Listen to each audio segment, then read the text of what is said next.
देखो last class में हम लोगों ने रेजिस्टिविटी टॉपिक को समझा था, वहाँ पे एक फॉर्मूला मिला था R is equal to rho L by A, और यहाँ पे जो R है, R मतलब क्या है रेजिस्टेंस, रो मतलब रेजिस्टिविटी, L मतलब लेंथ ऑफ द वायर और A मतलब क्रॉस सेक्शनल एरिया। सो ये जो फॉर्मूला है, इसी फॉर्मूले के ऊपर बेस्ड हम लोग अलग अलग टाइप की आज 5 बोर्ड एग्जाम की PYQ previous year question solve करेंगे, ठीक है। सो उससे पहले यहाँ पे जो A है, A का मीनिंग क्या है उसे समझ लो एक बार। एक्चुअली एक वायर है, सो इस वायर की ये जो पोर्शन है सर्कुलर रीजन, इसे हम बोलेंगे क्रॉस सेक्शनल एरिया, और इसी को हम लोग ए कहेंगे क्रॉस सेक्शनल एरिया। और इसका फॉर्मूला क्या है, एरिया है ना, ये सर्कुलर रीजन है, तो बिकॉज ऑफ दैट एरिया के फॉर्मूला पाई आर स्क्वायर लिखना होगा, ठीक है।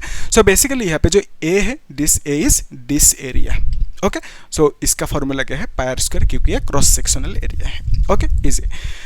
सो यहाँ पे जो पहला क्वेश्चन है, क्या पूछा इस क्वेश्चन में, ये क्वेश्चन 2018 में पूछा गया था, ठीक है। A wire of resistance 4 ohm is use to wind a coil of radius 7 centimetre, ठीक है। सो लेट्स कंसीडर एक वायर है, इस तरह की एक लंबा वायर है, ठीक है, ये एक वायर है। इस वायर की जो रेजिस्टेंस की वैल्यू है दैट इज 4 ओम हमें दे के रखा है ना। फिर क्या बोला, ये जो वायर है इसको कॉइल करने दे, इस तरह से ऐसे कॉइल बनाने दिया। कितना कॉइल नहीं पता है ना, तो इस तरह से बहुत सारा कॉइल मिलेंगे हमें, ठीक है। इस वायर को ऐसे घुमा के कॉइल बनाया हमने, बहुत सारा कॉइल, ठीक है। क्वेश्चन में वही पूछा एक्चुअली, कितना कॉइल यहाँ पे बनाओगे वो हमें निकालना है, ठीक है। तो यहाँ पे कितना कॉइल बनेंगे नहीं पता, हम लोग ऐसे रख देते हैं कि number of coil, number of turn और coil that is equal to n लिख देते। तो यहाँ पे n नंबर ऑफ कॉइल है, टर्न से ऐसे आप बोल सकते हो, ठीक है। फिर क्या बोला, the wire has a diameter of 1.4 millimetre. इस वायर के एक डायमीटर होंगे, ये डायमीटर, तो वायर की डायमीटर बोला, ठीक है। तो डायमीटर की वैल्यू कितना देकर रखा, दैट इज 1.4 मिलीमीटर, इतना सा है डायमीटर। सो डायमीटर है तो ऑब्वियसली यहाँ से रेडियस निकल सकते हो, रेडियस मतलब डायमीटर के आधा, ठीक है। तो radius is equal to diameter के आधा, व्हिच इज कितना होंगे 1.4 डिवाइडेड बाई 2 होंगे, यानी आप बोलोगे दिस इज 0.7 और ये मिलीमीटर में लिखोगे, ठीक है। और आर की वैल्यू हमें कितना मिला, आर मतलब यहाँ पे लिख देते हैं। सो आर की वैल्यू मिला हमें 0.7 मिलीमीटर।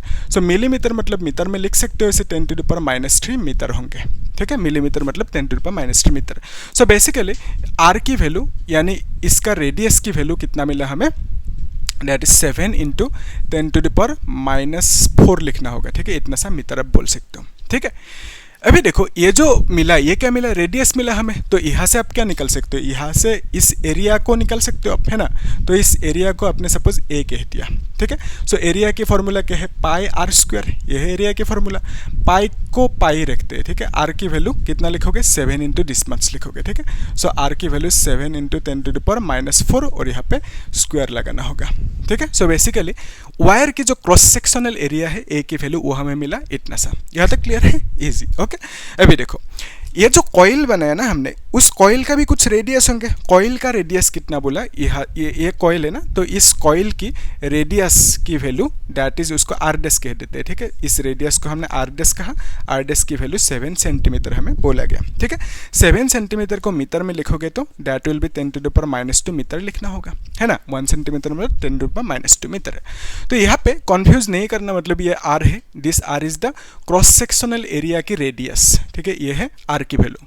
और आर डैश मतलब क्या है, जो इस वायर से, इस वायर को इस तरह से घुमा के हमने कॉइल बनाया है ना, तो ये जो कॉइल है, इस कॉइल की कुछ रेडियस होंगे, क्योंकि ये भी सर्कल है। तो इस कॉइल के रेडियस को हमने आर डैश कहा, आर डैश की वैल्यू हमें देकर रखा इतना सा, कॉइल की रेडियस 7 सेंटीमीटर देकर रखा, ओके, इजी। फिर हमें क्या बोला कि and the specific resistance of its material, specific resistance, actually word को ध्यान से सुनना, स्पेसिफिक रेजिस्टेंस, इसका वैल्यू हमें कितना देकर रखा, 2 × 10⁻⁷ ओम मीटर, इतना सा देकर रखा स्पेसिफिक रेजिस्टेंस। अभी देखो ओम मीटर किसका यूनिट है, ohm metre is the unit of resistivity, यानी specific resistance is nothing but resistivity. तो रेजिस्टिविटी मतलब आप बोल सकते हो रो की वैल्यू हमें इतना सा देकर रखा, ठीक है। स्पेसिफिक रेजिस्टेंस मतलब रेजिस्टिविटी कैसे पता चला, बिकॉज ऑफ दिस यूनिट किसका, ओम मीटर है, रेजिस्टिविटी का, यानी आप बोल सकते हो रेजिस्टिविटी का वैल्यू इतना देकर रखा, रो की वैल्यू, ठीक है। यहाँ तक क्लियर। फिर क्या बोला, find the number of turns in the coil. तो यहाँ पे जो हमने इस वायर से कॉइल बनाया, कितना कॉइल बनाया, इस तरह से नंबर ऑफ कॉइल हमें निकलने दिया, और हमने वही कंसीडर किया कि number of coil is n, यानी आपको n की वैल्यू हमें फाइंड आउट करने दिया, नंबर ऑफ कॉइल, ओके। ठीक है, अब लोग कोशिश करो। एक्चुअली इस क्वेश्चन को सॉल्व करने के लिए ज़्यादा कुछ करना नहीं है, ठीक है, जस्ट थोड़ा सा दिमाग और कॉन्सेप्ट लगाना है, ठीक है। देखो एक्चुअली जो आर की वैल्यू है डेट इज कितना, आर मतलब जो फॉर्मूला है R is equal to rho L by A, ये है फॉर्मूला, ठीक है, सिंपल फॉर्मूला है ये। तो यहाँ पे देखो ये जो रो है ना, रो मतलब क्या है, रो मतलब रेजिस्टिविटी जिसका वैल्यू हमें देकर रखा 2 इंटू डिस्पैच, ओके, 2 इंटू 10⁻⁷ देकर रखा। फिर एल है, एल को बाद में लिखते हैं। ए मतलब क्या है, क्रॉस सेक्शनल एरिया, ये जो फॉर्मूला है ए मतलब क्या है, क्रॉस सेक्शनल एरिया यानी ये एरिया, ठीक है।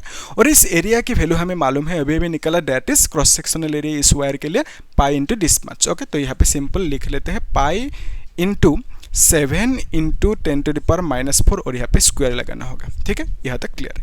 तो एल मतलब क्या है, वायर की लेंथ हमें नहीं मालूम है ना, उसके लिए देखो टेक्निक ये है कि इस तरह से जो कॉइल है ना, कितना कॉइल है, एन कॉइल से, ठीक है। तो यहाँ से हम लोग एक कॉइल को उठा लेते हैं, ठीक है, एक कॉइल को हमने ले लिया, ये सर्कल है, ठीक है। सो ये जो वायर है, इस वायर की लेंथ से ही ये कॉइल बना। तो इस कॉइल की जो सर्कम्फरेंस होंगे, यानी ये सर्कल है, सर्कल के जो सर्कम्फरेंस होंगे दैट इज सर्कम्फरेंस होंगे, सर्कम्फरेंस के फॉर्मूला क्या है, circumference. So circumference of a circle, उसकी फॉर्मूला है 2πr, ठीक है, 2πr। तो इस कॉइल के रेडियस को हमने आर डैश कहा है कि नहीं, तो यहाँ पे आर डैश लिखेंगे। तो इस कॉइल के रेडियस को आर डैश कहा, तो वहाँ पे आर डैश लिख दिया, ठीक है। सो एक कॉइल की जो लेंथ होंगे उसे हम बोलेंगे इस कॉइल के सर्कम्फरेंस, ठीक है। तो यहाँ पे हमने क्या लिखा, इस कॉइल की लेंथ इतना सा लिखा। तो इस तरह से कितना कॉइल है यहाँ पे हमें नहीं पता, इसलिए हमने n कंसीडर किया। तो यहाँ पे n कॉइल है, तो एक कॉइल में अगर लेंथ 2πr' होंगे तो n कॉइल में, n नंबर ऑफ कॉइल में कितना लेंथ होंगे, n कॉइल में लेंथ कितना होंगे उसको हमने l कह दिया, और उसका वैल्यू कितना होंगे, इससे n को मल्टीप्लाई करना होगा, यानी आप बोल सकते हो 2πr' इंटू n बोल सकते हो, ठीक है। सो एक कॉइल में लेंथ कितना है 2πr', n कॉइल में कितना होंगे 2πr' इंटू n को मल्टीप्लाई कर दो, सिंपल यूनिटरी मेथड है ना। सो एक में इतना, n में इतना, n से मल्टीप्लाई कर दो, ओके। तो यानी आप बोल सकते हो यहाँ पे एक कॉइल में इतना लेंथ, इस तरह से n कॉइल है, n कॉइल में टोटल कितना लेंथ होंगे, इतना सा लेंथ होंगे। और n कॉइल जो बना किससे बना, इस वायर से बना, यानी इस वायर के जो लेंथ होंगे, इस वायर के लेंथ को हम लोग बोल सकते हैं यहाँ पे जितना लेंथ है that is the length of this wire, okay. यानी यहाँ पे लेंथ कितना है, that is 2πr', 2πr', okay. यानी बोल सकते हो इस वायर की लेंथ कितना होंगे 2πr'। तो यहाँ पे जो l की वैल्यू है that is the length of this wire, ठीक है। तो वायर की लेंथ इतना सा कैसे मिला, बाय दिस कैलकुलेशन, ठीक है, क्योंकि इसी वायर में से इन कॉइल को हमने बनाया। तो इस वायर के जितना लेंथ होंगे इन कॉइल्स का भी उतना ही लेंथ होंगे, ठीक है, इजी। तो यहाँ पे l की जगह पे हम लोग क्या लिखेंगे, length of this wire which is 2πr', ऐसे आप बोल सकते हो, ठीक है। अभी पाई कैंसिल आउट होंगे है कि नहीं, तो कैंसिल आउट कर देते हैं। फिर हम लिख सकते हैं this is 2 into 2 is 4 into 10⁻⁷ कितना है, -7 है, 10⁻⁷ लिखा, ठीक है, यहाँ तक सही है। फिर r' की वैल्यू कितना है, ये दे के रखा हमें 7 इंटू 10⁻², 7 इंटू 10⁻² r' की वैल्यू है। फिर n की वैल्यू नहीं पता, वही निकलना है, ठीक है। और ये r की वैल्यू कितना है, r मतलब रेजिस्टेंस की वैल्यू हमें देकर रखा व्हिच इज 4 ओम, तो यहाँ पे 4 ओम लिख दिया रेजिस्टेंस की जगह पे, है ना। तो फिर नीचे क्या है 7 इंटू 7, फिर इंटू क्या लिख सकते हैं, दिस इज 10⁻⁻8 लिख सकते हैं। ये 4 से 2 को मल्टीप्लाई करना होगा, है ना। तो माइनस कई बार क्या करते हैं 4 को स्क्वायर कर देते हैं, 4 4 से 16 लिख देते हैं, ऐसे गलत होंगे, ठीक है। तो ये पावर ऑफ पावर है, बिकॉज ऑफ दैट मल्टीप्लाई करना होगा, ठीक है, 4 इंटू 2 8 ऐसा लिखना होगा। तो यहाँ से आप लिख सकते हो कि 7 7 कैंसिल आउट होंगे, है ना। फिर आप और क्या लिख सकते हो 4 डिवाइडेड बाई ये है ना, तो हम लिख सकते हैं from here 4 is equal to 4 into 10⁻⁻7 और यहाँ पे -2, so we can write it -9, 10⁻⁻9 ये तो कर सकते हो आप अभी, है ना। फिर यहाँ पे n है, नीचे 7 इंटू कितना होंगे 10⁻⁸, 7 इंटू 10⁻⁸ है। अभी देखो यहाँ से आप ऐसा कर सकते हो ना कि n इज इक्वल टू, इसको इस साइड लेके आते हैं, 4 इंटू 7 इंटू 10⁻⁸ डिवाइडेड बाई हम लिख सकते हैं 4 को नीचे लेके आते हैं, ठीक है, 4 को नीचे लेके आए 10 टू द पावर -9 को नीचे लेके आए, ठीक है, इज इक्वल टू n लिख सकते हैं। कितना सिंपल है, ठीक है, इजी। तो अभी 4 कैंसिल आउट होंगे, तो बेसिकली हम कह सकते हैं this is equal to 7 into, इसको ऊपर लेके जाएंगे तो ये +9 होंगे ना, +9 -8 दैट इज 10 होंगे, इज इक्वल टू n लिखोगे। यानी जो आपको पूछा n की वैल्यू आपको कितना मिला, दैट इज 70 टर्न्स। ओके, तो यहाँ पे वही पूछा कि इस लेंथ की वायर से कितना कॉइल्स बनाओगे, दैट इज 70 कॉइल्स यहाँ पे हम लोग फॉर्म कर सकते हैं, ठीक है। सो यहाँ पे n की वैल्यू 70 यानी number of turns, number of coils that is equal to 70। Okay, तो यहाँ पे सिंपल हमने फॉर्मूला को यूज़ किया, लेकिन लेंथ को निकालने के लिए एक अलग रास्ता चूज किया, टेक्निक दैट इज सर्कम्फरेंस, ठीक है, वही है कहानी और कुछ नहीं है। ओके, सो इसे आप लोग अच्छे से नोट करके रखो। नेक्स्ट जो क्वेश्चन है उसे खुद ट्राई करो एक बार, ठीक है, एक बार कोशिश करो, वीडियो को पॉज करके कर सकते हो कि नहीं ना, उसके बाद सॉल्यूशन को देखना। ओके, सो क्या लग रहा है, कर सकते हो, इजी है, करो, देखो। सो ये जो क्वेश्चन है, एक्चुअली ये क्वेश्चन पूछा गया था 2021 में, ठीक है, और 98 में भी पूछा गया था CBSE D, ओके, पेपर से D में। A wire of 10 ohm resistance is stretched to thrice its original length, ये अलग टाइप की है, अच्छा इंटरेस्टिंग। देखो एक्चुअली ये जो कॉन्सेप्ट है ना, इस कॉन्सेप्ट में से अभी जो कॉन्सेप्ट हम लोग समझने जा रहे हैं, उस कॉन्सेप्ट में से अलग अलग टाइप के क्वेश्चन पूछते हैं, ठीक है, JEE में भी पूछा गया, नीट में भी पूछा गया, हम लोग सॉल्व करेंगे उस टाइप के क्वेश्चंस भी। JEE में जो प्रीवियस ईयर क्वेश्चन है वो सब भी सॉल्व करेंगे, नीट के भी करेंगे, वही कर रहे हैं हम लोग, टॉपिक वाइज PY को सॉल्व कर रहे हैं, ठीक है, और टॉपिक को भी समझ रहे हैं साथ में, है ना। तो आप लोग प्लेलिस्ट में सीरियली है चीज़ें देखना अच्छे से, ठीक है, डिस्क्रिप्शन बॉक्स में लिंक दे दूँगा।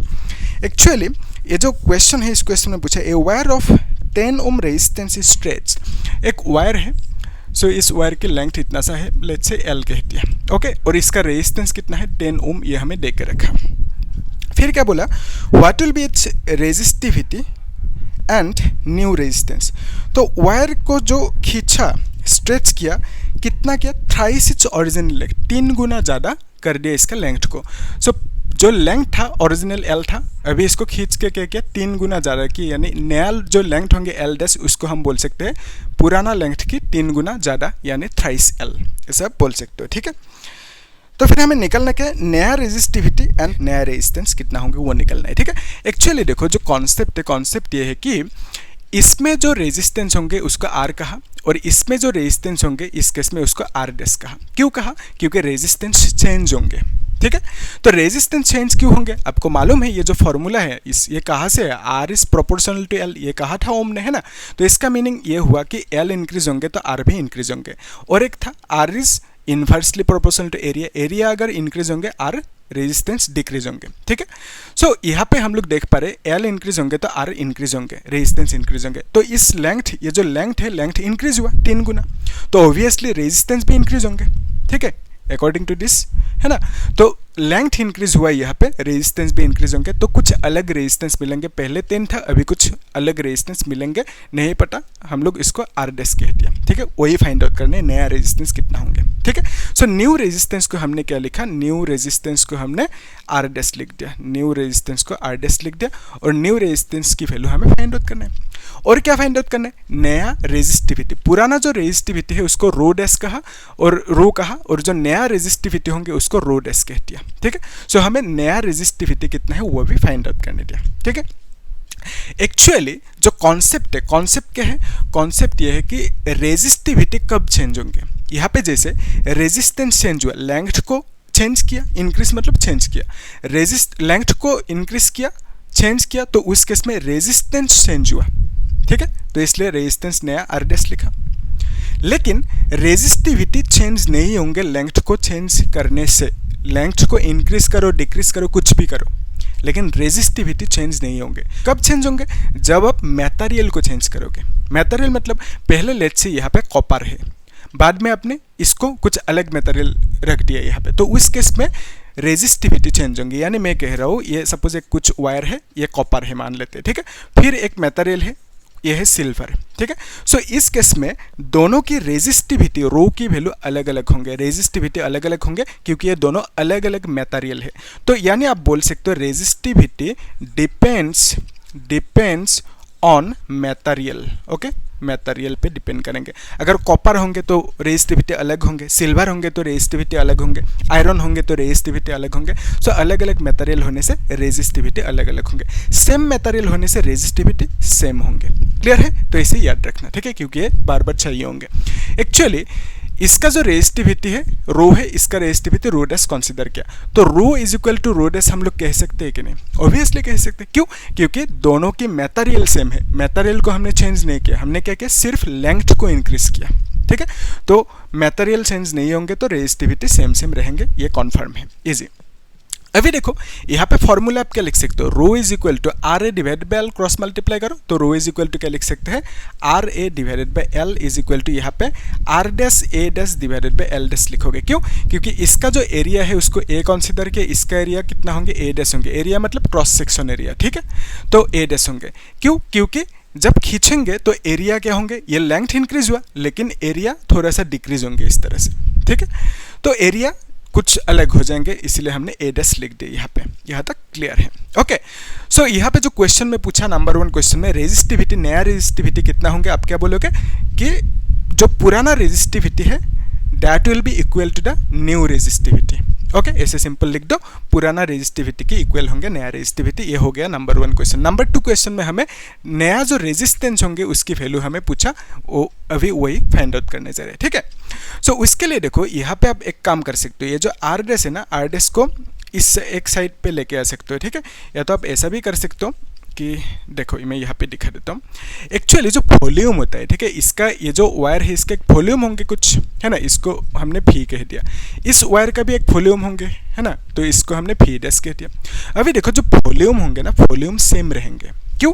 क्योंकि आपने यहाँ से वायर को काट के फेंका नहीं, या तो कुछ थोड़ा सा वायर को ऐड नहीं किया है यहाँ पे, ठीक है। सो अगर ऐड करते तो वॉल्यूम चेंज होता, इंक्रीज होता, अगर यहाँ से काट के फेंक दिया होता थोड़ा सा तो वॉल्यूम डिक्रीज होता, लेकिन वायर एज इट इज है, खींच के लंबा किया, उसके लिए एरिया छोटा हो गया, तो वॉल्यूम क्या रहेंगे, वॉल्यूम एज इट इज रहेंगे, पहले जितना वॉल्यूम था अभी भी उतना ही वॉल्यूम रहेंगे, क्योंकि आपने यहाँ से काट के भी नहीं फेंका और कुछ थोड़ा सा यहाँ पे ऐड भी नहीं किया, यानी वॉल्यूम जितना था पहले उतना ही रहेंगे। यानी आप बोल सकते हो कि पुराना volume phi is equal to phi dash कह सकते हो, वॉल्यूम सेम रहेंगे क्योंकि वायर को काटा होता कुछ नहीं है, ठीक है, तो वॉल्यूम सेम रहेंगे। अभी देखो वॉल्यूम की फॉर्मूला क्या है, वॉल्यूम ऑलवेज याद रखना, ठीक है, ऑलवेज याद रखना कि volume is equal to area into length. Okay, जो भी वॉल्यूम इज इक्वल टू क्या है, एरिया इंटू लेंथ। तो यहाँ पे वॉल्यूम मतलब एरिया इंटू लेंथ लिख सकते हो, यहाँ पे भी एरिया इंटू लेंथ लिख सकते हो, ठीक है, ए डैश लिखना होगा, ए डैश एल डैश, ठीक है। सो यहाँ से आप A divided by A dash is equal to क्या लिखोगे, L dash divided by L लिखोगे, है कि नहीं, ए क्रॉस मल्टीप्लाई किया, ए डैश को नीचे लेके आया, फिर यहाँ पे एल को नीचे लेके गए, इस तरह से, ठीक है। सो बेसिकली हमने क्रॉस मल्टीप्लाई किया तो इतना सा मिला। अभी देखो क्वेश्चन में हमें क्या बोला, जो एल डैश है, L dash is equal to 3L, तो एल डैश की जगह पे हम 3L लिख सकते हैं और यहाँ पे नीचे एल है, यानी आप बोलोगे ए बाई ए डैश की वैल्यू कितना मिला, दैट इज 3 मिला। ओके, यहाँ तक क्लियर है, इजी।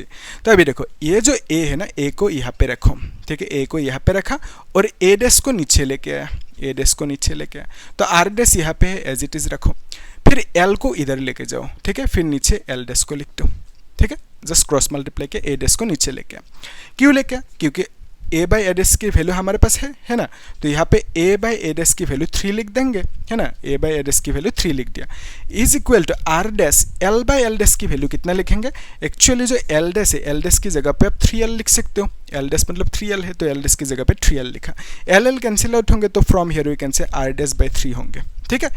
अभी ध्यान से देखो, यहाँ से आप क्या लिख सकते हो, R dash is equal to cross multiply कर सकते हो, है ना, आर इंटू आप लिख सकते हो r into 3 is equal to R dash लिख सकते हो, ठीक है, इस 3 को इधर मल्टीप्लाई कर दिया। अभी r की वैल्यू कितना देके रखा, दैट इज 10 देके रखा है ना, तो r की वैल्यू यहाँ पे 10 बिठा दो, into 9 is equal to R dash. तो बेसिकली आपको जो पूछा आर डैश की वैल्यू कितना मिला, 90 मिला, और यहाँ पे आर डैश लिख देना, ठीक है, यानी आप बोल सकते हो R dash is equal to 90 ohm. Okay, वही पूछा था हमें कि आर डैश की वैल्यू कितना होंगे, दैट इज नया रेजिस्टेंस कितना होंगे, दैट इज 90 ओम मिला हमें। ओके, इजी क्वेश्चन है, ठीक है। तो यहाँ पे हमने क्या किया, कॉन्सेप्ट कौन सी लगाया, दो कॉन्सेप्ट, एक इज रेजिस्टिविटी सेम रहेंगे, तो because of that rho is equal to rho dash लिख पाए, ठीक है। फिर क्या किया, दोनों की वॉल्यूम चेंज होंगे, है ना, सेम होंगे वॉल्यूम दोनों की। क्यों सेम होंगे, क्योंकि काटा वाटा कुछ नहीं वायर को, एज इट इज जो वायर था वही वायर है, ठीक है, जस्ट खींचा हमने इस तरह से, ठीक है, तो तब वॉल्यूम ऑब्वियसली सेम ही रहेंगे, चेंज नहीं होंगे वॉल्यूम, है ना। तो वॉल्यूम को इक्वल करके हमने ए बाई एडस की वैल्यू निकाला, जो मिला इसमें बिठा दिया, ठीक है। सो दोनों इस कॉन्सेप्ट से और इस कॉन्सेप्ट से, दोनों कॉन्सेप्ट से हमने क्वेश्चन के आंसर फाइंड आउट कर लिया, कितना होंगे नया रेजिस्टेंस, दैट इज 90 ओम, ठीक है। सो ऑब्वियस सी बात है, आप जानते हो एल इंक्रीज होंगे तो लेंथ इंक्रीज होंगे तो रेजिस्टेंस भी इंक्रीज होंगे, है ना। सो यहाँ पे हमने देखा लेंथ को 3 गुना इंक्रीज किया, ठीक है, 3L कर दिया, 3 गुना इंक्रीज किया लेंथ को, तो ऑब्वियसली रेजिस्टेंस भी इंक्रीज होंगे। तो रेजिस्टेंस पहले 10 था, अभी रेजिस्टेंस इंक्रीज हुआ कितना, 80 इंक्रीज हुआ, तो बेसिकली टोटल 90 मिला रेजिस्टेंस, ठीक है। सो बेसिकली लेंथ को इंक्रीज करने से रेजिस्टेंस जो इंक्रीज होंगे वो कन्फर्म है, और ये प्रूफ भी हो गया इस क्वेश्चन से, ठीक है, इजी है। तो आप लोग इसे अच्छे से नोट करके रखो, कुछ डाउट है तो पूछना। अभी जो नेक्स्ट क्वेश्चन है उसे एक बार खुद ट्राई करो, ठीक है, और ये सब चीज़ें कॉन्सेप्ट्स को अच्छे से हाईलाइट करके नोट करके रखना, ठीक है, कॉपी में अच्छे से, है ना। तब जब एग्जाम से पहले प्रैक्टिस करोगे तब आसानी से कर पाओगे अच्छे से, है ना, इसी। ओके, सो इसे सॉल्व करो आप लोग। ये क्वेश्चन पूछा गया था 2022 में, ओके। क्या पूछा इस क्वेश्चन में, the resistance of a wire is R ohm. तो एक वायर है, सिंपल सी एक वायर है, सो इस वायर की रेजिस्टेंस को आर ओम बोला, आर ही है इसका resistance. What will be its new resistance if it stretch to n times original length, okay. So अगर हम इसे इंक्रीज करें, कितना गुना इंक्रीज करें, पहले जो क्वेश्चन था उसमें हमने इंक्रीज कितना गुना किया था, 3 गुना, तो यहाँ पे जो इंक्रीज करने दिया कितना, n टाइम्स, n गुना इंक्रीज करने दिया, यानी इसका जो रेजिस्टेंस होंगे उसको आर डैश कह दिया, और इसका जो लेंथ होंगे उसको l कह दिया, इसका लेंथ को हमने l डैश कह दिया, तो l डैश कितना होंगे, इसका n गुना ज़्यादा, यानी n इंटू एल लिखना होगा, n टाइम्स पुराना लेंथ की n टाइम्स ज़्यादा है नया लेंथ l डैश, ओके। तो l डैश की वैल्यू nl मिला हमें, ओके। तो फिर हमें निकलना क्या है कि what will be its new resistance, यानी आर डैश की वैल्यू, आर डैश क्या है, इसका नया रेजिस्टेंस, तो नया रेजिस्टेंस की वैल्यू कितना है वो हमें निकलने दिया, ठीक है।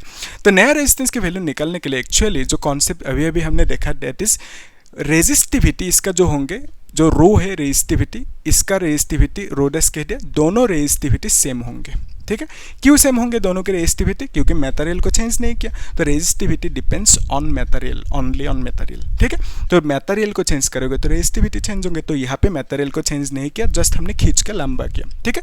तो इसका रेजिस्टिविटी सेम रहेंगे, ठीक है, क्योंकि मटेरियल सेम है, इजी। तो रो की वैल्यू क्या लिखोगे, रो की formula R A divided by L लिखोगे, सिंपल। तो यहाँ पे क्या लिखोगे, R dash A dash divided by L dash लिखोगे। तो जब इसको खींचेंगे तो ये एरिया भी क्या होंगे, डिक्रीज होंगे, है ना, लेंथ इंक्रीज होने से एरिया डिक्रीज होंगे, तो ये नया जो एरिया मिला उसको ए डैश कह दिया, और इसका एरिया को हमने ए कह दिया, ठीक है, इजी है यहाँ तक। अभी देखो, तो इस केस में हम लोग अभी भी जो किया था टेक्निक, उससे यहाँ पे ए को नीचे ले आ सकते हैं ना, ए डैश को नीचे लेके आ, फिर यहाँ पे आर डैश लिखा, L divided by L dash लिखा, ठीक है, यहाँ तक क्लियर है। तो हमें क्या चाहिए, नया रेजिस्टेंस। तो उसके लिए अभी अभी जो कॉन्सेप्ट समझा, दैट कॉन्सेप्ट इज कि वॉल्यूम सेम रहेंगे, वॉल्यूम इसका फी है, लेट्स से इसका वॉल्यूम फी डैश है, तो वॉल्यूम मतलब क्या है, एरिया इंटू लेंथ, तो यहाँ पे वॉल्यूम क्या लिखोगे, एरिया इंटू लेंथ लिखोगे। तो दोनों की वॉल्यूम सेम है कि नहीं, ऑब्वियसली दोनों की वॉल्यूम सेम होंगे, सेम कॉन्सेप्ट, काट के फेंका नहीं है आपने, ठीक है, या तो ऐड नहीं किया, जो था पहले उतना ही था, ठीक है। तो वॉल्यूम बेसिकली सेम रहेंगे, यानी आप बोल सकते हो पहले जो वॉल्यूम था दैट इज ए एल, और यहाँ पे नया वॉल्यूम कितना हुआ, दैट इज एल डैश, नया मतलब दोनों सेम ही है वॉल्यूम, ठीक है, तो इसलिए दोनों को इक्वल कर दिया। सेम कॉन्सेप्ट यहाँ पे भी, rho equal to rho dash किया, volume equal to volume dash किया, अभी भी जो किया था, ठीक है। तो यहाँ पे आप देख सकते हो, अगर हम a बाई ए डैश लिखे, that can be written as L dash by L, है कि नहीं, ऐसा आप लिख सकते हो। तो अभी एल डैश मतलब क्या देकर रखा है, एन एल, है ना, तो एल डैश की जगह पे एन एल लिख सकते हो, एल एल कैंसिल आउट होंगे, यानी आप बोल सकते हो कि a बाई ए डैश की वैल्यू कितना है, n, ओके। तो यहाँ पे a जो r है, r की वैल्यू r ही है, ठीक है, और a बाई ए डैश की वैल्यू n लिखोगे, और यहाँ पे r डैश लिखोगे, l है, एल डैश की वैल्यू क्या लिखेंगे, एन एल लिख सकते हैं, ठीक है, एल डैश की वैल्यू एन एल लिखा। So L L cancel out होंगे, from here we can say R N square is equal to R dash. तो हमें जो पूछा आर डैश की वैल्यू वो कितना मिला, आर एन स्क्वायर, ठीक है। सो आर डैश की वैल्यू आर एन स्क्वायर मिला।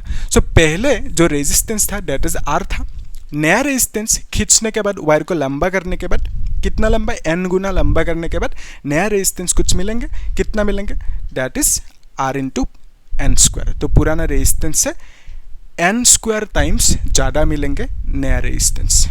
ओके, इसी ऑब्वियसली मिलना ही चाहिए ज़्यादा, है ना। क्यों मिलना चाहिए? क्योंकि लेंथ को इंक्रीज किया, और हमें मालूम है कॉन्सेप्ट, लेंथ इंक्रीज होने से आर भी इंक्रीज होंगे क्योंकि R is proportional to L. Okay, तो यहाँ पे लेंथ इंक्रीज हुआ, रेजिस्टेंस कितना इंक्रीज हुआ? एन स्क्वायर टाइम्स ऑफ पुराना रेजिस्टेंस।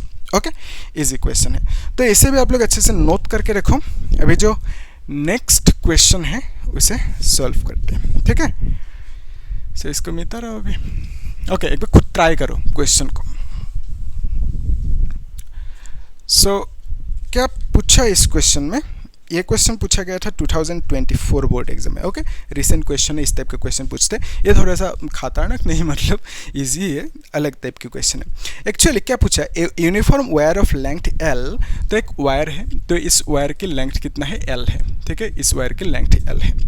फिर क्या बोला? इसका जो एरिया ऑफ क्रॉस सेक्शन है दैट इज ए हमें दे के रखा।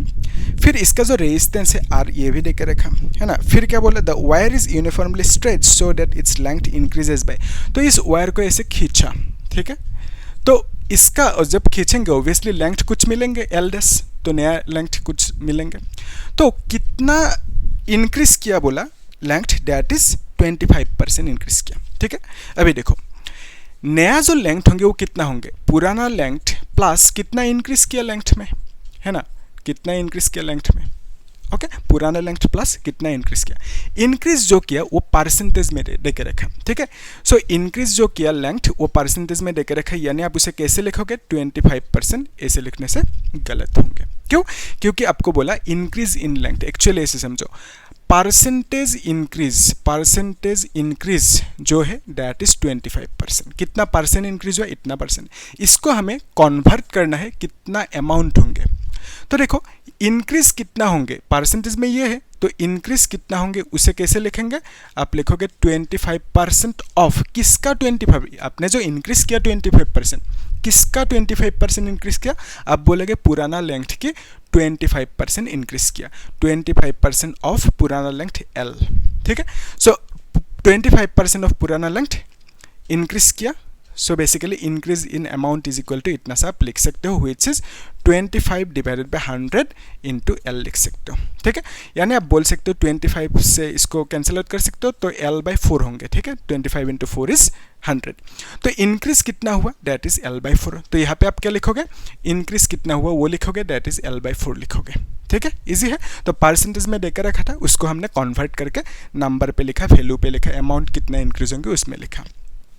तो इसको आप एलसीएम लेके लिख सकते हो, 5L डिवाइडेड बाई 4 होंगे, है ना। 4L plus L is 5L। तो नया जो लेंथ मिला दैट इज इतना सा मिला, तो इस वायर की लेंथ इतना है और इस वायर की लेंथ L है, इतना सा हमें मिला। ओके, और इसका जो क्रॉस सेक्शनल एरिया होंगे उसको A डैश कह दिया, और इसका लेंथ L डैश, और इसका जो रेजिस्टेंस होंगे उसको R डैश कह दिया, ठीक है। ऑब्वियसली लेंथ को इंक्रीज किया, रेजिस्टेंस भी इंक्रीज होंगे, तो पहले रेजिस्टेंस R था, अभी रेजिस्टेंस कितना हो गया? R डैश हो गया, ठीक है। यहाँ तक क्लियर है। फिर हमें क्या बोला? Calculate the percentage increase in resistance of the wire. तो हमें पूछा रेजिस्टेंस ऑब्वियसली इंक्रीज होंगे, है ना, कितना इंक्रीज होंगे वो वही पूछा, लेकिन परसेंटेज में पूछा, ठीक है। सो रेजिस्टेंस कितना इंक्रीज होंगे वो परसेंटेज में पूछा हमें, ठीक है। एक्चुअली देखो परसेंटेज में जब भी कन्वर्ट करने दे उसके लिए एक टेक्निक है, टेक्निक को समझना, ये यूनिवर्सल टेक्निक है, हर केस में काम आएंगे आपको, ठीक है। लेट्स से आपने कुछ एक चीज़ खरीदा दैट इज 100 रुपीज़ में, ठीक है, और सेल किया 150 रुपीज़ में या तो कुछ 200 रुपीज़ में, ठीक है, 200 रुपीज़ में सेल किया। सो अगर आपको पूछे कि कितना प्रॉफिट हुआ, आप क्या बोलोगे? 100 रुपीज़। पहले 100 में खरीदा, 100 रुपीज़ प्रॉफिट हुआ, कितना परसेंट इंक्रीज हुआ? आप क्या बोलोगे? 100% इंक्रीज हुआ, ठीक है।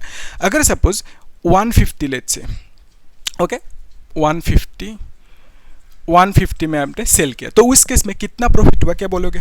50 रुपीज़, यानी आप बोलोगे 50% प्रॉफिट हुआ, ठीक है। यहाँ तक सही है। लेट्स कंसीडर इस तरह से, ये जो 150 रुपीज़ में आपने सेल किया, पहले कितना खरीदा था? कितने में? 100 रुपीज़ में खरीदा था, ठीक है। सो इस केस में प्रॉफिट कितना होंगे वो पूछे, तो आप क्या बोलोगे? That will be equal to 150 minus 100 बोलोगे, यानी आप बोलोगे 50 रुपीज़ की प्रॉफिट हुआ, ठीक है। ये 50 रुपीज़, इस 50 रुपीज़ को आप बोल सकते हो चेंज इन मनी, चेंज हुआ इतना सा। चेंज मतलब क्या है? इंक्रीज और डिक्रीज, तो यहाँ पे इंक्रीज हुआ, तो प्रॉफिट मतलब इंक्रीज हुआ। चेंज हुआ है ना, तो चेंज कितना हुआ 50 हुआ, तो प्रॉफिट को आप चेंज भी कह सकते हो। ओके, अगर लॉस होते लॉस मतलब भी चेंज कह सकते हो, है ना।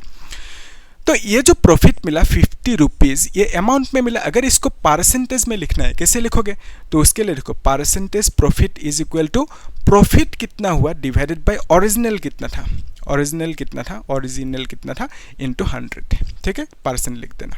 ओके, तो अभी देखो प्रॉफिट की वैल्यू कितना है, प्रॉफिट इज 50, ओरिजिनल कितना था 100 था, इनटू 100% लिख दो, यानी आपको कितना मिलेंगे 50% मिलेंगे, 100 कैंसिल आउट होंगे।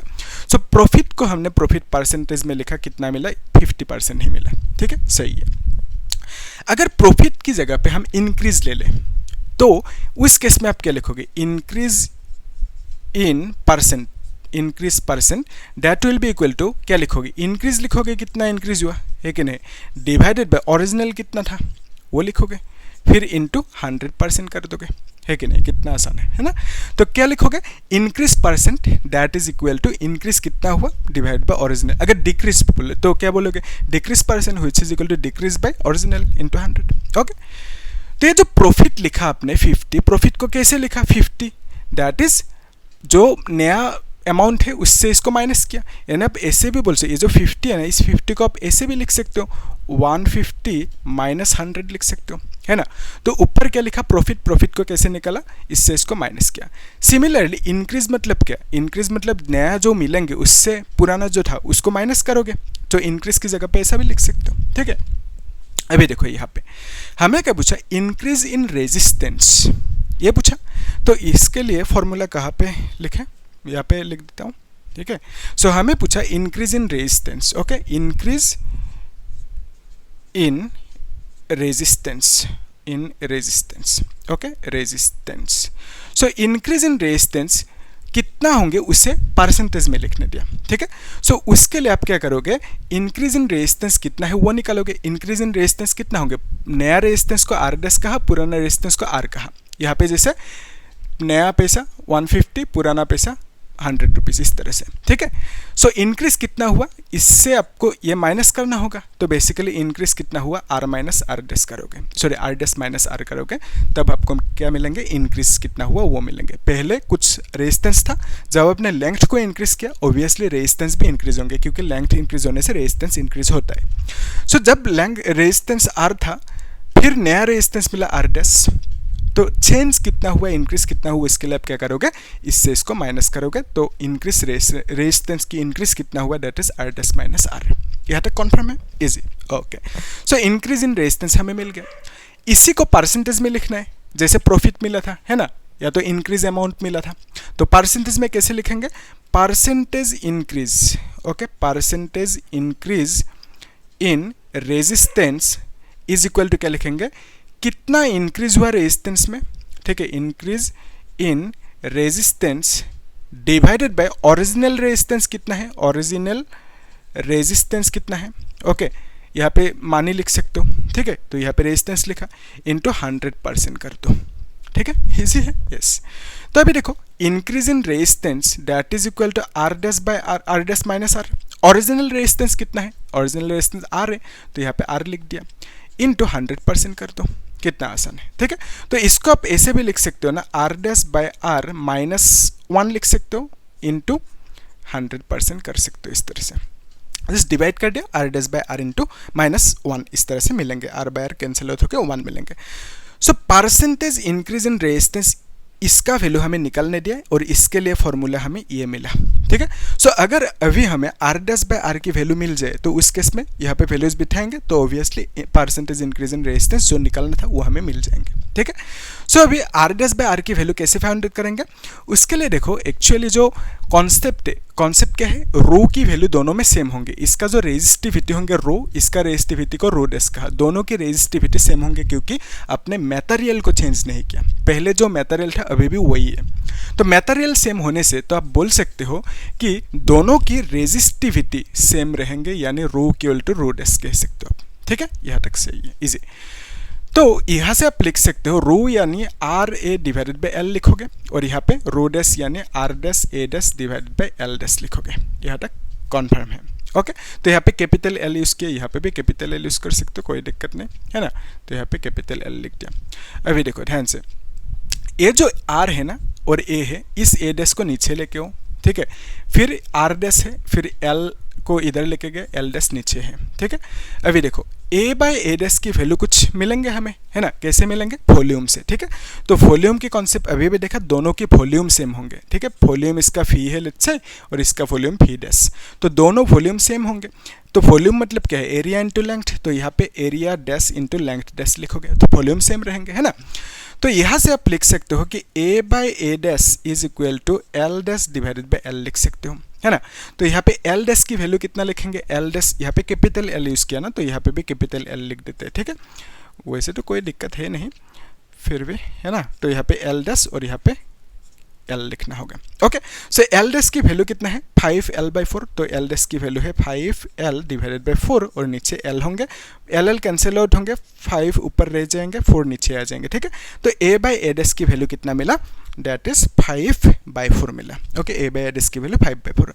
तो यहाँ पे हम लोग ए बाय ए डैश की वैल्यू क्या लिखेंगे? 5 डिवाइडेड बाय 4 लिखेंगे, is equal to R dash, और यहाँ पे एल की जगह पे एल ही लिखो, एल डैश की जगह पे क्या लिखेंगे? 5l/4, तो एल डैश की जगह पे 5l/4 लिखा, ठीक है। इजी ही है तक, इजी।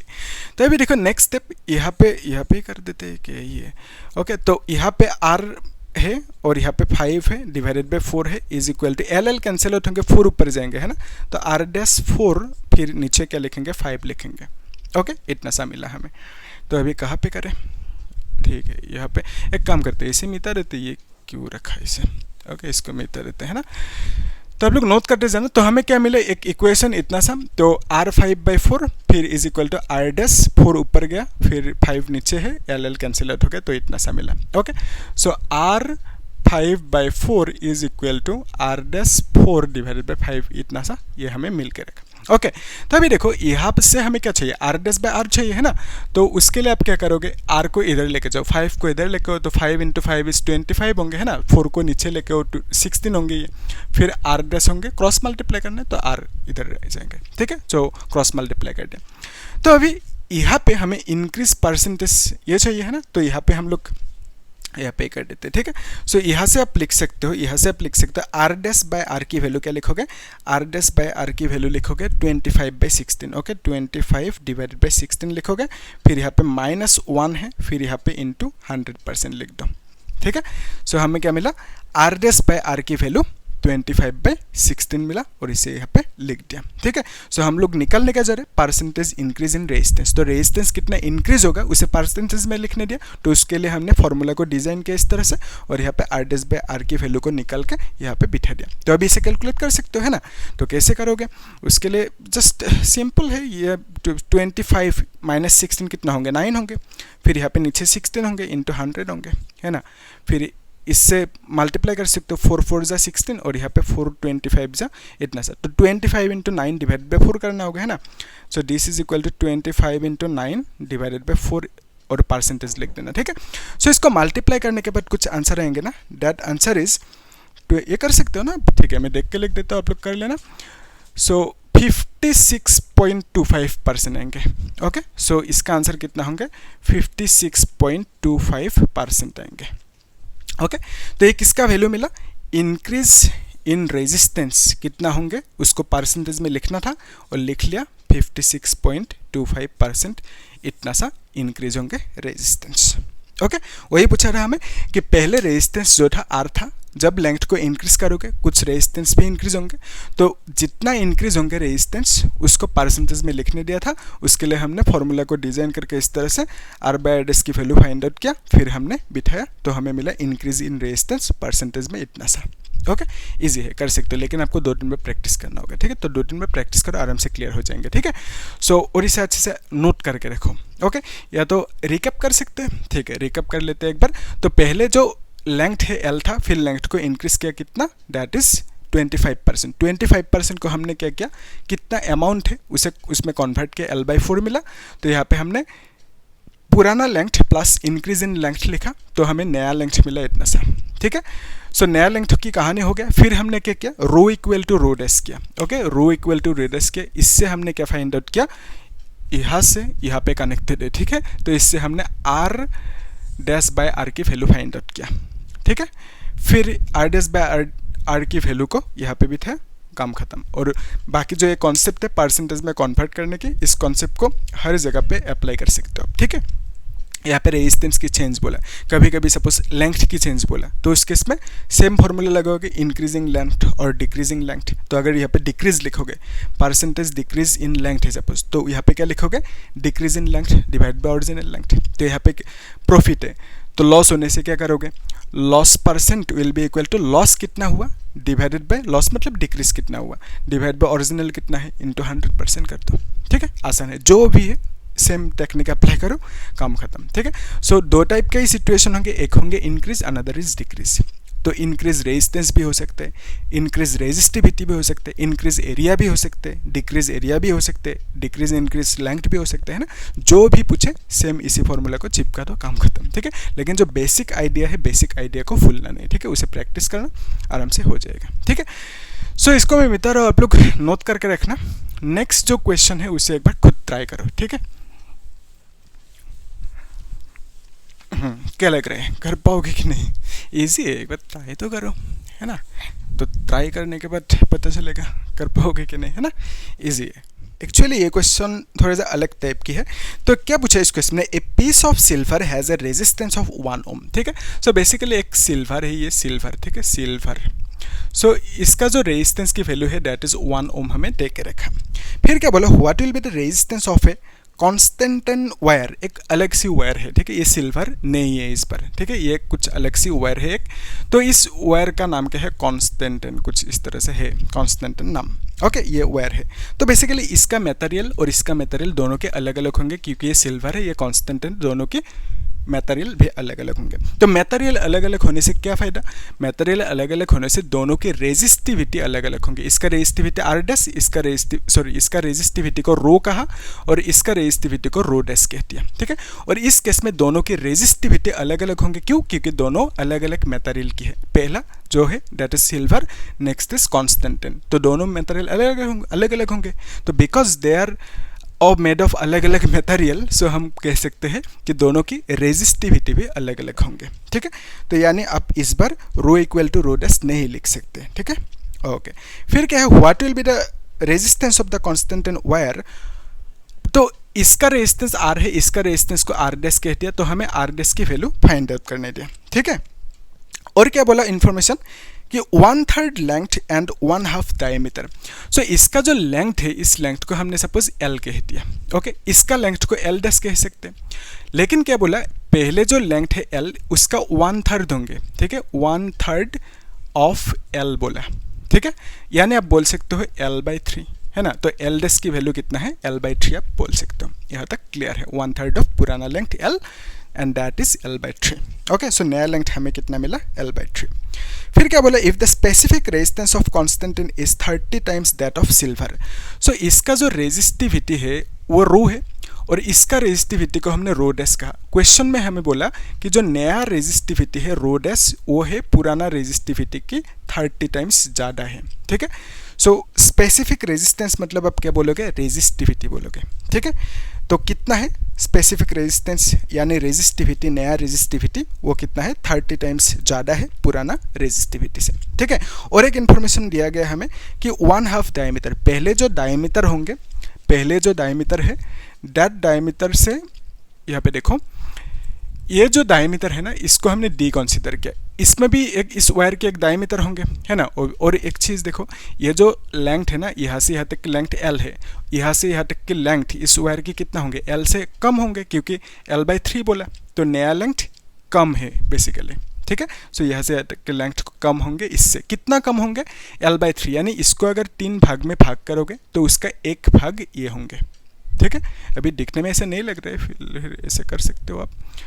तो ये इतना लंबा है लेट्स से, तो इसको हमने सपोज 3 भाग किया, 3 हिस्सों में इस तरह से, है ना। तो 3 भाग की 1 भाग ये होंगे, that is the meaning of L/3, okay. So नया लेंथ इज L/3 होंगे, ओके, इजी। तो यहाँ पे लिख के रख सकते हैं हम लोग, नया लेंथ विच इज L/3, पुराना लेंथ की 1/3, ओके, इजी। अभी देखो यहाँ पे जो डायमीटर है इसका वो है D, लेट्स से इसमें भी कुछ डायमीटर होंगे, इसको हमने डी डैश कह दिया, लेकिन क्वेश्चन में बोला कि डायमीटर इसका आधा होंगे, 1/2 मतलब क्या है, आधा है, ठीक है, हाफ। तो इसका डायमीटर कितना होंगे, इससे आधा होंगे, तो d/2 लिख सकते हो डायमीटर, ठीक है, इजी है यहाँ तक। सो डायमीटर क्या है, d/2 है, आधा है। और यहाँ पे हमने क्या देखा, ये जो मटेरियल है ये सिल्वर है और ये मटेरियल कांस्टेंट है, दोनों अलग अलग मटेरियल है, यानी आप यहाँ पे रो इक्वल टू रो डैश नहीं लिख सकते, ओके, इजी है। लेकिन इस केस में जो रेजिस्टेंस होंगे उस रेजिस्टेंस को आप क्या लिख सकते हो, इस केस में रेजिस्टेंस को आप लिख सकते हो R is equal to rho L by A, जो बेसिक फॉर्मूला है, ठीक है, यहाँ पे ऐसे लिख दे R is equal to rho L by A. फिर इस केस में जो रेजिस्टेंस होंगे उसको आप क्या लिख सकते हो, इस केस में रेजिस्टेंस को आप लिख सकते हो R dash which is equal to rho dash L dash by A लिख सकते हो, है कि नहीं, ए डैश लिख सकते हो, ठीक है। तो रेजिस्टेंस की फॉर्मूला बिठा दिया, तो इसमें रेजिस्टेंस को इस तरह से लिख दे, डैश डैश लगा दिया, ठीक है। तो यहाँ पे जो रो डैश होंगे और एल डैश होंगे, एल डैश की वैल्यू हमें मालूम है, एल डैश की वैल्यू L/3 और रो डैश की वैल्यू कितना है, 30 रो, ठीक है। तो रो डैश की वैल्यू 30 रो लिखेंगे, पुराना रेजिस्टिविटी से 30 गुना ज़्यादा। और एल डैश की वैल्यू कितना है, L/3 है। और ए डैश की वैल्यू कितना है, क्या ए डैश की वैल्यू हमें दे के रखा, नहीं दिया, तो बिकॉज ऑफ दैट हमें ए डैश की वैल्यू भी फाइंड आउट करना होंगे। कैसे, देखो, एरिया मतलब क्या है, ये जो एरिया है, ए मतलब एरिया, राइट, तो इस एरिया के बारे में बात कर रहे थे, ठीक है, क्रॉस सेक्शनल एरिया। तो एरिया की फॉर्मूला क्या है, एरिया की फॉर्मूला है pi into radius square, okay. So यहाँ से यहाँ तक रेडियस को हमने आर कह दिया, ओके। आर मतलब क्या होंगे, आर मतलब डायमीटर के आधा होंगे, है कि नहीं, तो डायमीटर को यहाँ पे डी दे के रखा, लेट्स से, है ना। सो डायमीटर के आधा होंगे रेडियस की वैल्यू, तो यहाँ पे आर की जगह पे हम क्या लिखेंगे, आर की जगह पे d/2 लिखेंगे और यहाँ पे स्क्वायर लगा देंगे, ठीक है, इस तरह से करना होगा। फिर इसको आप d² ऐसे भी कर सकते हो, d²/4 ऐसे भी लिख सकते हो। तो बेसिकली एरिया की वैल्यू इतना मिला। और यहाँ पे भी एरिया होंगे ना, इसका भी एरिया होंगे, ये जो एरिया है सर्कुलर एरिया, इस एरिया को फॉर्मूला क्या लिखोगे, पाई इंटू आर स्क्वायर। तो इस रेडियस को हमने सपोज आर डैश कह दिया, ठीक है, इसको आर डैश कह दिया, इसका रेडियस को हमने आर कहा, इसका रेडियस को आर डैश कह दिया, ठीक है। सो यहाँ पे क्या लिखेंगे, ए डैश होंगे area, pi R dash square ऐसा लिखना होगा। तो पाई लिखा, आर डैश की जगह पे हम क्या लिख सकते हैं, आर डैश मतलब क्या है, जो डी डैश है, डी डैश के आधा होंगे, डायमीटर की आधा आर डैश। तो यहाँ पे हम आर डैश की जगह पे क्या लिखेंगे, दैट इज डी डैश की आधा, ठीक है, इस तरह से आप लिख सकते हो, ओके। सो यहाँ पे पाई है, सो डी डैश स्क्वायर लिख सकते हैं, डी डैश स्क्वायर लिख सकते हैं और फिर यहाँ पे 4 लिख सकते हैं, ओके। अभी देखो डी डैश की वैल्यू कितना है, D dash is nothing but d/2, okay. So यहाँ पे डी डैश की जगह पे हम क्या लिखेंगे, d/2। आप लोग मेरे साथ साथ नोट करते जाओ, ठीक है, सिंसियरली करते जाओ, तब क्लियर होंगे, ज़्यादा अच्छे से क्लियर होंगे, ओके। सो यहाँ पे डी डैश की वैल्यू हमने क्या लिखा, d/2 लिखा, ये हमें दे के रखा, डी डैश की वैल्यू d/2 और यहाँ पे स्क्वायर होंगे, फिर यहाँ पे नीचे 4 होंगे, है ना। सो यहाँ पे पाई लिखोगे, d² लिखोगे, फिर यहाँ पे 4 होंगे, फिर नीचे और एक 4 है, ठीक है। तो पाई d²/16 लिख सकते हो। तो ए डैश की वैल्यू कितना मिला, इतना सा हमें मिला, ठीक है। और एरिया ए की वैल्यू कितना है, इतना सा। तो इस एरिया वायर की क्रॉस सेक्शनल एरिया इतना है और इस वायर की क्रॉस सेक्शनल एरिया इतना है। यहाँ तक ठीक है, क्लियर, इज ओके। तो यहाँ पे हम लोग क्या करेंगे, ये जो एरिया है ना, इस एरिया की जगह पे रो L/A, ए की जगह पे हम इस वैल्यू को लिखेंगे पाई d²/4, ओके, ऐसे आप लिख सकते हो, ओके। एरिया की जगह पे ये बिठा दिया, इस 4 को ऊपर लेके जा सकते हो, यानी ऐसा लिख सकते हो रो L/4 फिर पाई d² लिख सकते हो इस तरह से, ठीक है। तो बेसिकली हमें क्या मिला, आर की वैल्यू इतना सा मिला, ठीक है। सो आर इज इक्वल टू इतना सा मिला, इसको हम लोग अभी थोड़ी देर बाद यूज करेंगे, ओके। अभी यहाँ पे फोकस करते हैं, ए डैश की वैल्यू क्या लिख सकते हैं, ए डैश की वैल्यू पाई d²/16 लिख सकते हैं, ए डैश की वैल्यू यहाँ पे बिठा दिया, है ना। तो अभी रूल के हिसाब से ये जो 30 है, फिर यहाँ पे रो है ना, फिर यहाँ पे एल है, ओके। 3 को नीचे लेके आते हैं और 16 को ऊपर लेके जाते हैं, ठीक है। सो पाई d² और यहाँ पे 3 को नीचे लेके आ गया, ओके। यह तक इजी है, इजी। तो ये जो 16 है ना, 16 को आप ब्रेक कर सकते हो, यानी रो एल इंटू 4 कर सकते हो, है कि नहीं। फिर यहाँ पे क्या होंगे, 3 को यहाँ पे लिख देते हैं आगे, है ना, फिर यहाँ पे इंटू पाई d² ऐसे भी आप लिख सकते हो, ठीक है। 16 को हमने 4 किया, क्योंकि अभी पता चलेगा आपको, क्योंकि देखो एक्चुअली यहाँ पे 4 इंटू दिस मच की वैल्यू आर है ना, तो यहाँ पे हम लोग वही बिठाएंगे। जो 3 है, इस 3 से ये कैंसिल आउट होंगे, 10 होंगे, है ना। तो हम यहाँ से लिख सकते हैं कि 10 इंटू रो एल, और 4 है ना, 4 से इस 10 को मल्टीप्लाई कर लो, ठीक है। सो ये जो 4 है, इस 4 से इस 10 को मल्टीप्लाई करो, you will get 40 into rho L है और एक 4 इधर लिख दिया है ना। फिर नीचे क्या है, पाई डी स्क्वायर है। ओके, यहाँ तक क्लियर है, इजी, जस्ट हमने मल्टीप्लाई किया। तो अभी देखो इसका वैल्यू आप क्या लिख सकते हो, this is nothing but R, rho L4 divided by pi D square, rho L4 divided pi D square. So इसका वैल्यू कितना है, आर है, ठीक है। सो इसकी जगह पे हम आर लिख सकते हैं। ओके, यानी ऐसा आप लिख सकते हो कि 40 इंटू आर लिख सकते हो, ठीक है। अभी आर मतलब क्या है, पुराना वायर की जो रेजिस्टेंस है, इस वायर की रेजिस्टेंस आर की वैल्यू वो देकर रखा 1 ओम, यानी आर की जगह पे आप लिखोगे 1, तो आंसर कितना आएंगे, 40 ओम आएंगे, ठीक है। सो ये 40 ओम किसका वैल्यू है, दैट इज आर डैश की वैल्यू है ना। सो आर डैश की वैल्यू हमें कितना मिला, आर डैश की वैल्यू 40 ओम मिला। यानी आप कह सकते हो कि जो पुराना वायर, यानी जो वायर था पहले जिसका लेंथ कुछ एल था, ठीक है। सो इस वायर की रेजिस्टेंस कितना है, 1 ओम है, और इस वायर की मटेरियल है सिल्वर, है ना। और यहाँ पे इस वायर की लेंथ कम हो गया लेकिन रेजिस्टेंस इंक्रीज हो गया, वैसे तो होना नहीं चाहिए। एक्चुअली जो मेन फार्मूला है, मेन फार्मूला इज, आप बोल सकते हो कि R is proportional to L, तो एल इंक्रीज होंगे तो आर भी इंक्रीज होना चाहिए, है ना। तो यहाँ पे लेंथ डिक्रीज हुआ है कि नहीं, तो उस केस में आर डिक्रीज होना चाहिए, तो लेंथ डिक्रीज होंगे तो आर डिक्रीज होना चाहिए। लेकिन यहाँ पे क्या हुआ, लेंथ को डिक्रीज किया, रेजिस्टेंस कितना था, 1 ओम था, अभी रेजिस्टेंस कितना हो गया, इस केस के लिए रेजिस्टेंस हो गया 40, तो रेजिस्टेंस तो इंक्रीज हुआ इस केस में। तो गड़बड़ी कहाँ पे हुआ, एक्चुअली गड़बड़ी कहीं पे भी नहीं हुआ। ओके, ऐसा क्यों हुआ, लेंथ डिक्रीज हुआ लेकिन रेजिस्टेंस इंक्रीज हुआ, ऐसा क्यों हुआ, बिकॉज यहाँ पे अलग अलग मटेरियल ले लिया उन लोगों ने क्वेश्चन में, ठीक है। बिकॉज दे आर अलग अलग मटेरियल, बिकॉज ऑफ दैट यहाँ पे इस तरह की सिचुएशन हुआ, लेंथ डिक्रीज हुआ फिर भी रेजिस्टेंस इंक्रीज हुआ, ठीक है। इसके बिहाइंड जो रीज़न है, रीज़न इज यहाँ पे हमने मटेरियल को डिफरेंट ले लिया, बिकॉज ऑफ दैट इस तरह की सिचुएशन हुआ, ठीक है। ओके, तो यहाँ पे हमने क्या देखा कि नया जो रेजिस्टेंस है जिसका वैल्यू हमें पूछा था, दैट इज आर डैश की वैल्यू, वो हमने फाइंड आउट किया इतना सा। किस तरह से फाइंड आउट किया, यू कैन रिकैप इट, है ना। तो किस तरह से, पहला स्टेप में हम लोगों ने क्या किया, जो वैल्यूज दे के रखा था उसको मॉडिफाई करके हम लोगों ने कुछ वैल्यूज को फाइंड आउट किया, जैसे ए डैश की वैल्यू, ए की वैल्यू हमने फाइंड आउट किया, ठीक है। तो फिर हमने क्या किया, आर डैश की वैल्यू इतना सा लिखा, एज पर फॉर्मूला, है ना। और यहाँ पे रो इक्वल टू रो डैश नहीं लिख सकते क्योंकि मटेरियल अलग अलग है, ठीक है। ये सिल्वर, ये कॉन्स्टेंटिन है, यहाँ तक ठीक है। तो बाकी यहाँ पे वैल्यूज पुट किया, रो डैश की वैल्यू इतना सा, है ना। तो यहाँ पे ए डैश की वैल्यू, एल डैश की वैल्यू, वो सब पुट किया, पुट करने के बाद इतना सा मिला। फिर हमने इसको मॉडिफाई करके इस तरह से लिखा सच दैट हमें D is equal to R मिले, ठीक है। तो यहाँ पे इसकी जगह पे आर लिख दिया, आर की वैल्यू क्या है, दैट इज वायर की पुराना रेजिस्टेंस, ठीक है। तो उसका वैल्यू 1 दे के रखा, तो हमने मल्टीप्लाई करके कितना मिला, हमें 40 मिला, ठीक है। सो बेसिकली नया रेजिस्टेंस की वैल्यू कितना मिला, 40 मिला, इजी है, ठीक है। तो आप लोग 2-3 में प्रैक्टिस करना, आराम से क्लियर हो जाएंगे, ठीक है। और क्या करना, आप लोग ये जो क्वेश्चन है, इस क्वेश्चन को होमवर्क करना, तब और अच्छे से क्लियर होंगे चीज़ें, कॉन्सेप्ट, ठीक है। तो हम लोग एक काम करेंगे, नेक्स्ट क्लास में कुछ मैंने इंपॉर्टेंट JEE मेन की जो कॉन्सेप्चुअल क्वेश्चन है, कुछ इंपॉर्टेंट इसी टॉपिक के ऊपर बेस्ड मैंने चूज़ करके रखा, उन सब क्वेश्चंस को हम लोग नेक्स्ट क्लास में करेंगे। फिर नीट की भी क्वेश्चन सॉल्व करेंगे, ठीक है।